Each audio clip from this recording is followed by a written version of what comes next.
Hello students, welcome to the class of computer for class 5th. So students, in the previous class I told you about input and input devices. So let's revise the previous work and then we will go ahead for today's class. So input are the instructions given to the computer by the user. यानी कि user द्वारा computer को जो भी instructions दिए जाते हैं वे input कहलाते हैं और उन इंस्ट्रक्शंस को देने के लिए जिन डिवाइसेस का यूज़ किया जाता है उन्हें इनपुट डिवाइस कहा जाता है. So students, let's start our today's class. In today's class we will discuss about the processing. That what is processing? Processing is done on the data entered into the computer to convert it into meaningful information through a processor with the help of a CPU. यानी कि computer को जो instructions दिए जाते हैं या जो data दिया जाता है उन पर जो कार्य किया जाता है उसे प्रोसेसिंग कहते हैं. कंप्यूटर को जो इंस्ट्रक्शंस दिए जाते हैं उन इंस्ट्रक्शंस को लेकर जो कार्य किया जाता है उसे प्रोसेसिंग कहा जाता है और यह कार्य सीपीयू द्वारा प्रोसेसर की मदद से किया जाता है ताकि आप जिस पर्पज़ से काम कर रहे हैं वो पर्पज़ आपका पूरा हो. यानी कि ये सीपीयू द्वारा एक प्रोसेसर की मदद से कन्वर्ट करता है ताकि एक मीनिंगफुल इन्फॉर्मेशन निकल कर आए. चलिए एक एग्जांपल लेते हैं. जैसे कि अगर आपको चाय बनानी है तो चाय बनाने के लिए आप क्या करेंगे? पहले सामग्री इकट्ठी करेंगे ना, सारे इंग्रेडिएंट्स को इकट्ठा करेंगे, उसके बाद आप चाय बनाएंगे. तो जब तक आपके पास सारे इंग्रेडिएंट्स नहीं होंगे तब तक आप चाय नहीं बना सकते. तो यहाँ पर आपने चाय बनाने के लिए जो इंग्रेडिएंट्स को इकट्ठा किया है वो है इनपुट और उन इंग्रेडिएंट्स को लेकर जो कार्य किया है वो है चाय बनाना यानी कि प्रोसेसिंग. आपने चाय बनाने के लिए जिन सामग्री को इकट्ठा किया वो है इनपुट और उन सामग्री से चाय बनाई. चाय बनाने का जो कार्य है वो है processing. Next is CPU. CPU की फुल फॉर्म होती है central processing unit. Central processing unit. CPU is a processor sometimes called a microprocessor. यानी कि CPU एक प्रोसेसर है, कभी कभी इसको माइक्रो प्रोसेसर भी कहा जाता है. प्रोसेसर क्या होता है पहले ये जानते हैं. प्रोसेसर एक ऐसी चिप होती है जो कि मोबाइल, लैपटॉप, कंप्यूटर्स में ऐसी कुछ डिवाइसेस हैं जिनमें लगी हुई होती है.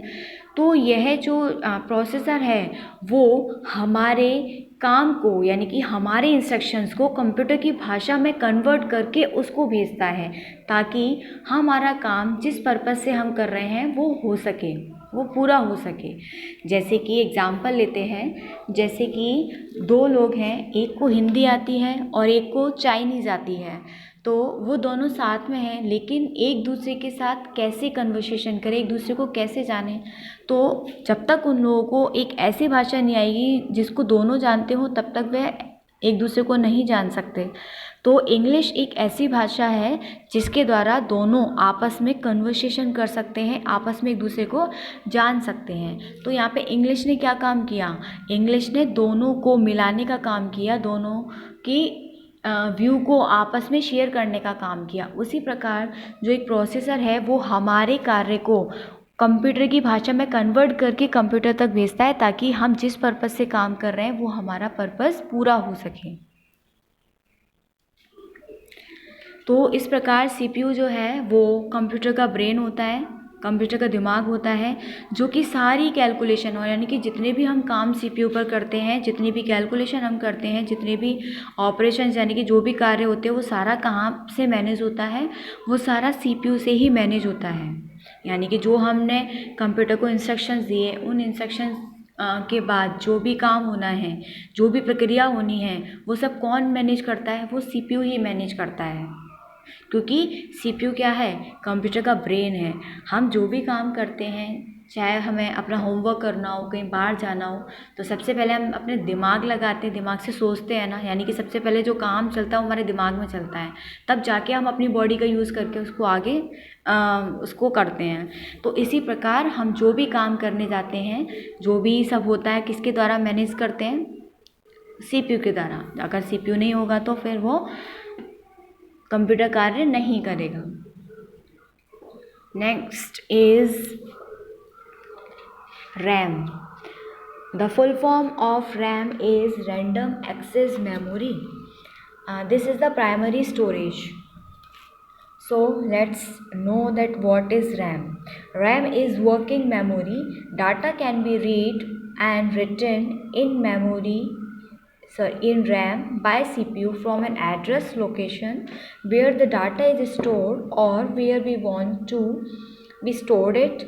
When the data is no longer required, we can simply write over it. Thus, we can use the storage location again for something else.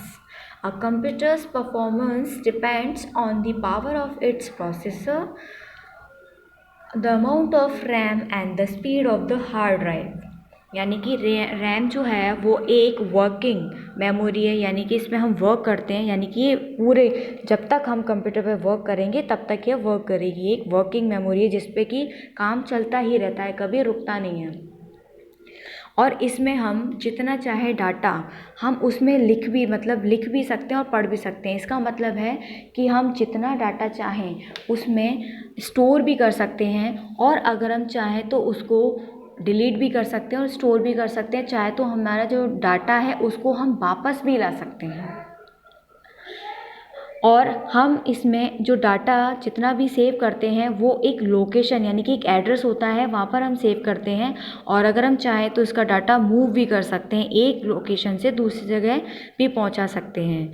और अगर ऐसा है तो जो लोकेशन हमारी खाली है, जो एड्रेस हमारा, जो जगह हमारी खाली है, उसका यूज़ हम किसी और फाइल या किसी और डाटा को सेव करने के लिए कर सकते हैं। लेकिन रैम जो है, रैम की जो स्पीड होती है, जो रैम के कार्य करने की जो क्षमता होती है, वो उसके अमाउंट पर डिपेंड करती है कि उसकी स्पीड कैसी है और उसमें कितना स्टोरेज है, ये इस पर डिपेंड करता है। अगर हमारे रैम की जो कैपेसिटी है वो ज़्यादा होगी तो वो अच्छे से काम कर पाएगी और स्मूथली काम कर पाएगी। जैसे आपने देखा होगा, अगर आपका माइंड एकदम फ्रेश है तो आप बहुत सारा काम कर सकते हैं। लेकिन अगर आपके माइंड में बहुत सारी चीज़ें भरी हुई हैं, आपके माइंड में बहुत सारी टेंशन है, तो आप किसी भी काम को कितना भी कर लें लेकिन वो काम उतने अच्छे से नहीं हो पाएगा। तो ऐसे ही सेम इसमें भी होता है रैम के साथ कि आप इसमें चाहे तो कितना भी डाटा सेव भी कर सकते हैं, रिमूव भी कर सकते हैं और आप इसमें अपनी फ़ाइल को एक जगह से दूसरी जगह स्टोर भी कर सकते हैं। और जो जगह खाली है वहाँ उस जगह का यूज़ आप किसी और फाइल को या किसी और डाटा को सेव करने के लिए, स्टोर करने के लिए यूज़ कर सकते हैं। Next, secondary storage. The secondary storage is used to store data and programs when they are not being processed. Unlike primary storage, secondary storage is not directly accessible by the computer. The computer usually uses the input and output devices to access secondary storage and transfers the desired data using the intermediate area in the primary storage. Secondary storage stores the data that we have used or information we have derived from processing.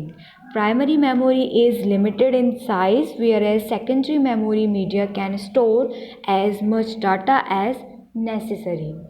So secondary storage क्या होता है? Secondary storage वो storage होता है और secondary storage का use हम वहाँ करते हैं जहाँ हमारी जो प्रक्रिया है वो नहीं होती है। यानी कि अगर हमें कोई ऐसा काम, ऐसी फाइल सेव करनी है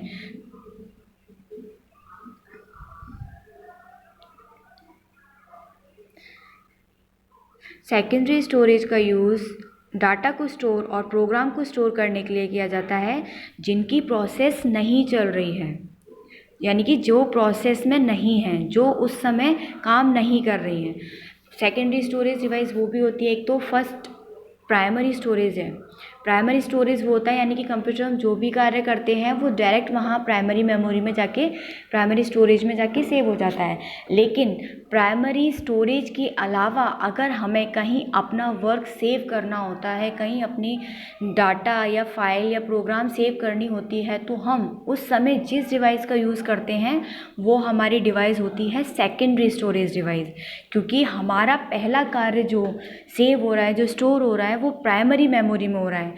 उसके बाद वो जहाँ सेव होगा, जहाँ स्टोर होगा, वो स्टोरेज सेकेंडरी स्टोरेज होगा, क्योंकि वह दूसरी जगह है जहाँ पर कि हम अपने कार्य को स्टोर कर रहे हैं।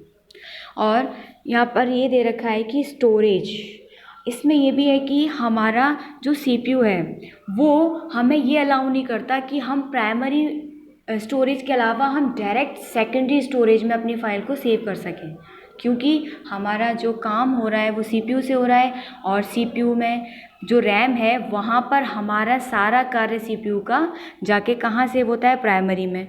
तो CPU तो वैसे भी अलाउ नहीं करेगा कि सेकेंडरी मेमोरी जाके सीधे अपनी फ़ाइल को सेव करें। इस प्रकार हम अपनी फ़ाइल को प्राइमरी मेमोरी से, प्राइमरी स्टोरेज से सेकेंडरी स्टोरेज में ले जाने के लिए इनपुट और आउटपुट दोनों डिवाइसेस का यूज़ करते हैं। और सेकेंडरी स्टोरेज जो डिवाइसेस होती हैं वह हमारी सारी इन्फॉर्मेशन को प्रोसेसिंग के बाद सेकेंडरी स्टोरेज में सेव करने में, स्टोर करने में हमारी मदद करती है। प्राइमरी मेमोरी जो होती है वो लिमिटेड होती है साइज़ में भी और किसी भी चीज़ को स्टोर करने की क्षमता में भी। और जबकि सेकेंडरी जो स्टोरेज होता है उसमें हम जितना चाहें डाटा, जितनी मर्जी चाहें उतना डाटा सेव करके रख सकते हैं। So it's enough for today and thank you students.